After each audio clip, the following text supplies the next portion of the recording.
Hello everyone. Today I will show you how to fix iPhone charging at slow rate. So the first step is to upgrade charger. First step is to upgrade your charger to 18 watt or 20 watt so that it charge fast. The second step is to avoid laptop charging.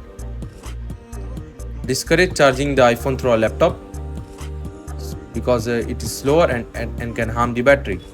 Step 3, turn off phone while charging. Turn it off. And step 4 is to check battery health. Go to settings and scroll down and tap on battery.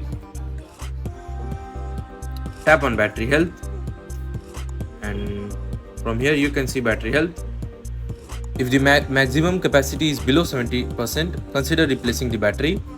And if optimized battery charging is turned off, turn it on. That's it. Thanks for watching. See you in next